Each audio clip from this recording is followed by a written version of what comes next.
has come true. He has given the order to assassinate American citizens on American soil using drones, enhanced interrogation.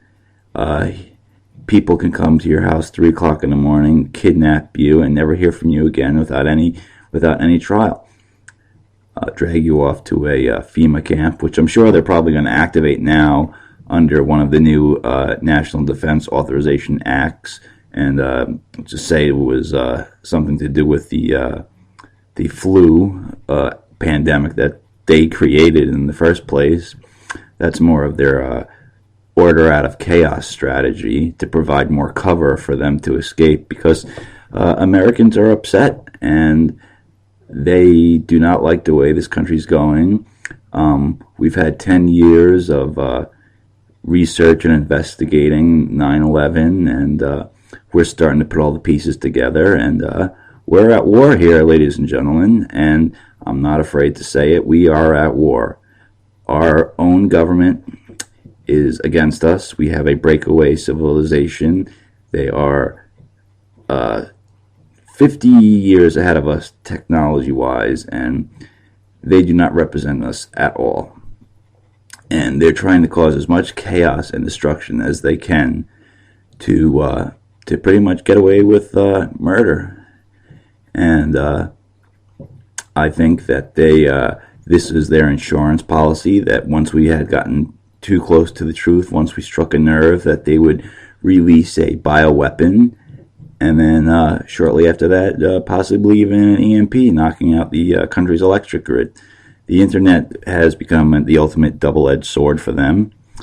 John Kerry said it himself. They would be a lot easier to govern without the internet. The government has their own quantum internet that's 4 generations ahead of us, that the entire internet is recorded and stored underground on a daily basis, so they can knock everything out and still have everything. So what you're seeing is that program going into effect, and it's an extermination program, and the conspiracy theorists are right. It turned out that the crazy ones, the tinfoil hat crowd, were right.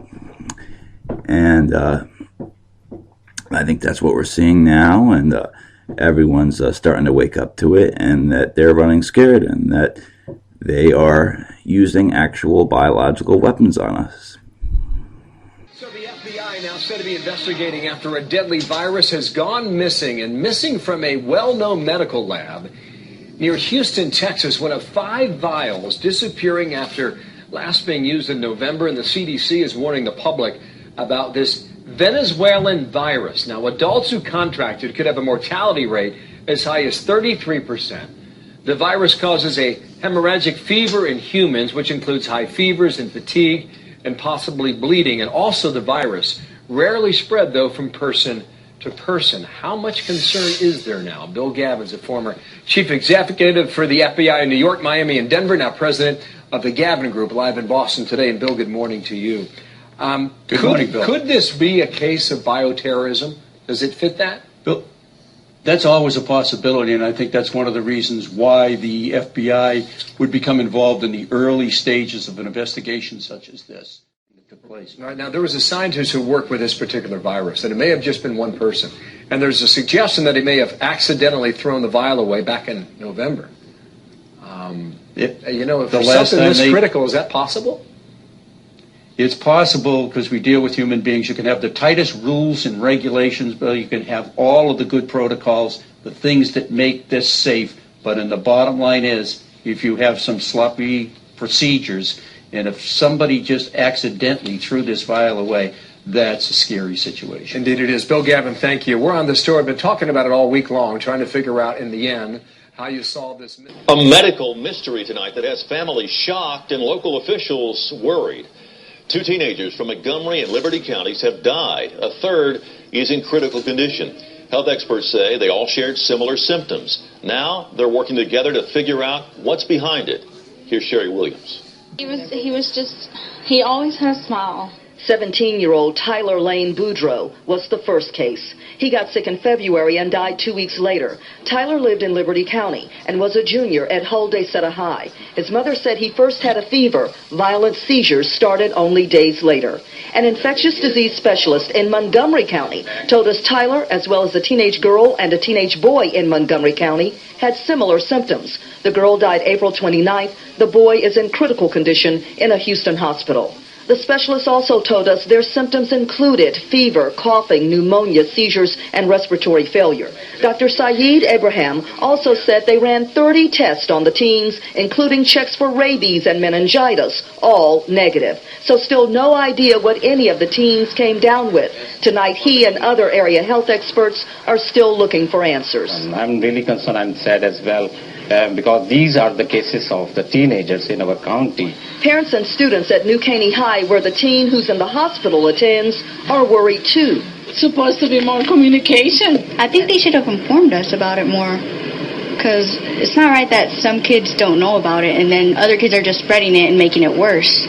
Spreading rumors. Yes. School officials here in New Caney ISD told us they did not notify parents because they just don't have enough information. They say they just don't know what they're dealing with at this point. The epidemiologist did tell us this disease does not appear to be contagious.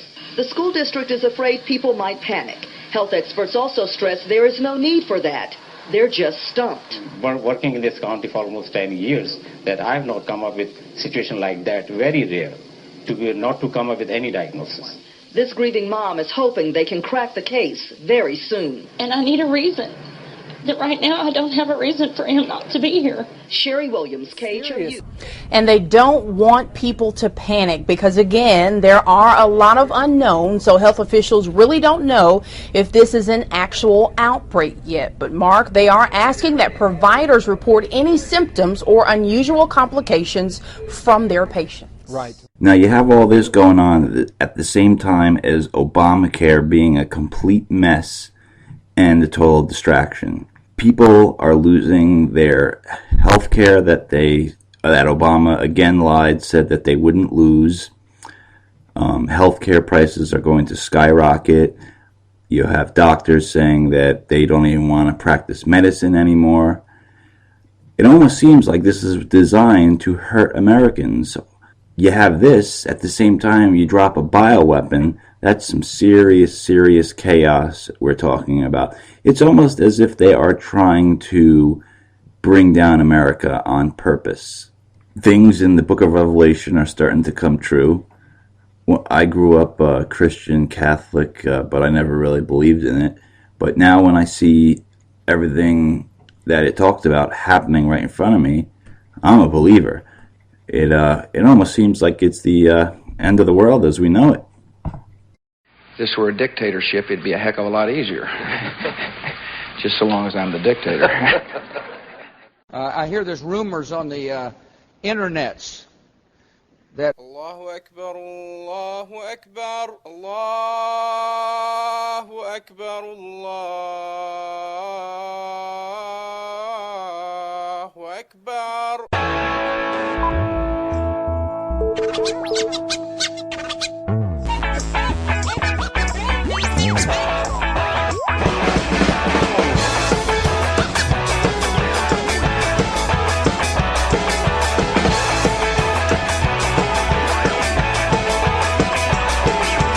That's great. It starts with an earthquake, bird, snakes, an airplane, Kemosabe, not afraid.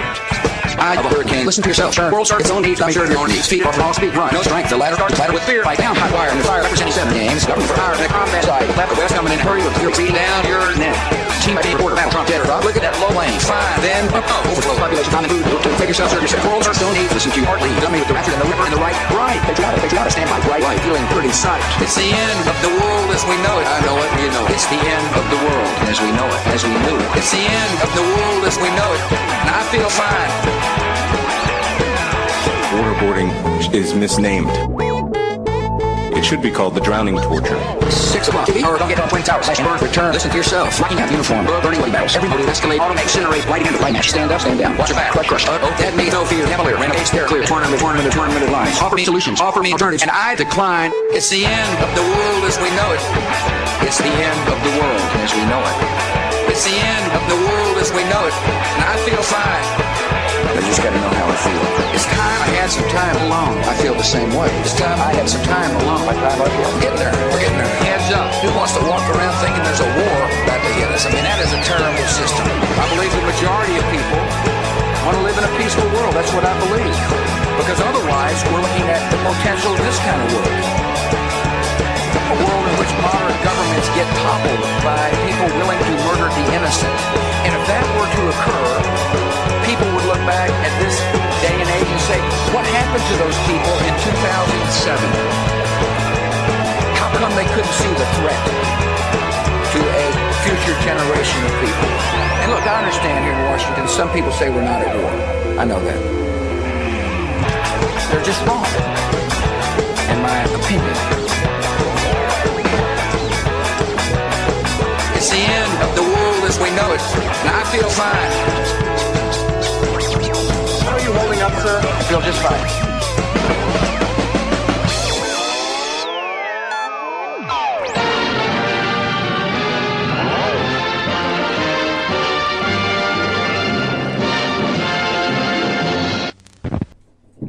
Okay, that was the End of the World as We Know It, the George W. Bush remix edition.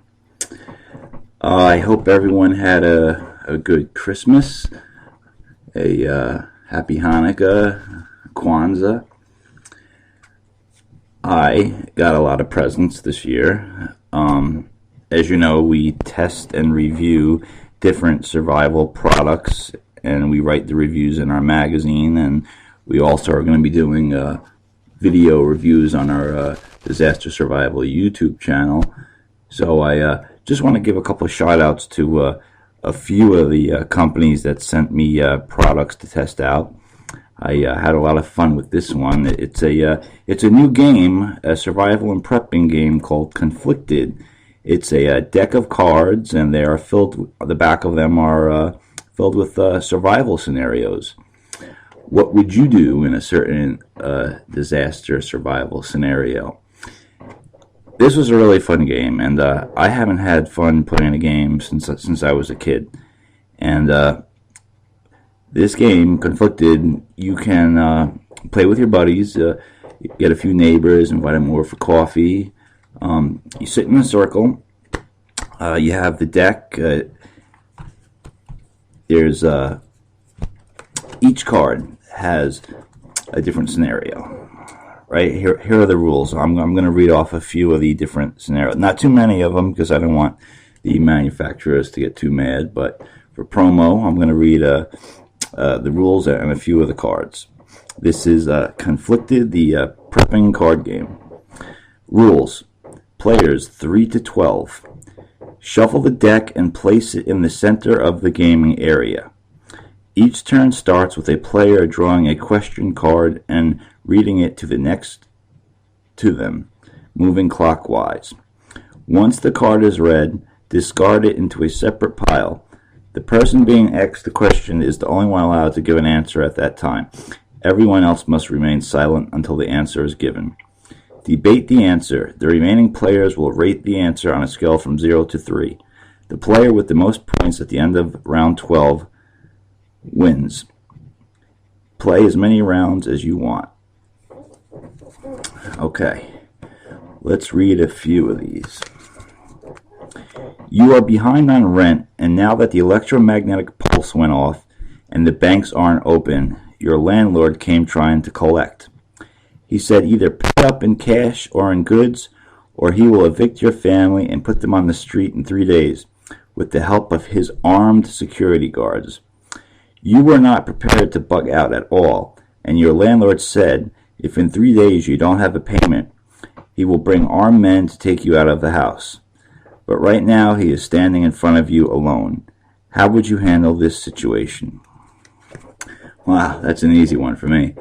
I have a family, and if he were standing there alone, I'd kill him. Oh, by the way, all these cards and this game, they suggest the fact that this is post-apocalyptic, or that there's been some type of major catastrophe, disasters that turn society completely upside down, and things have just gone to hell. This shit has hit the fan. So yeah, I would kill him. What would you do?